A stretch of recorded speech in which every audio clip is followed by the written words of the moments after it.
আপনি প্রবাসে আছেন তাহলে বুঝবেন ছুটিতে দেশে যাওয়ার আনন্দটা কি।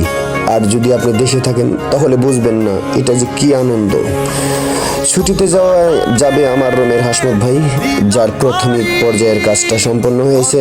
এখন চলছে দ্বিতীয় পর্যায়ের কাজ। দ্বিতীয় পর্যায়ের কাজ মানে কিছুক্ষণ পরেই শুরু হবে আমাদের পার্টি। চলছে দ্বিতীয় পর্যায়ের প্রাথমিক আনুষ্ঠানিকতা, মানে পার্টির কাটাকাটি চলছে। আর এখানে কাজ করছেন মানব সেবায় নিয়োজিত আমার কোম্পানির অনেকগুলো লোক।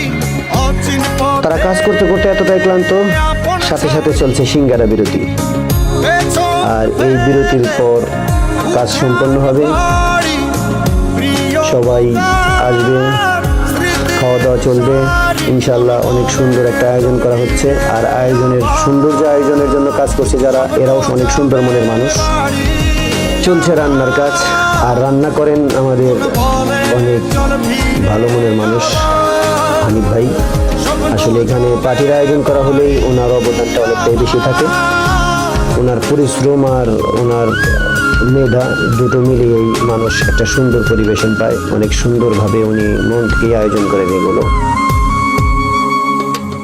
ধীরে ধীরে আমাদের আমন্ত্রিত অতিথিগুলো আসছে আর চলছে খাবার পরিবেশন। আলহামদুলিল্লাহ অনেক সুন্দর একটা খাবার হয়েছে, দেখে মনে হচ্ছে সুস্বাদু হয়েছে।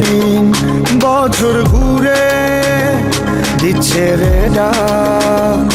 আপন সুরে। সর্বোপরি হাসপাতাল দেওয়ার জন্য রইল শুভকামনা। দোয়া করি মহান সৃষ্টিকর্তার কাছে আল্লাহ যেন ওনাকে ভালোভাবে সুস্থভাবে সব ফ্যামিলির কাছে পৌঁছে দেয় এবং ভালোভাবে সুস্থভাবে আবার আমাদের মাঝে ফিরে আসুক।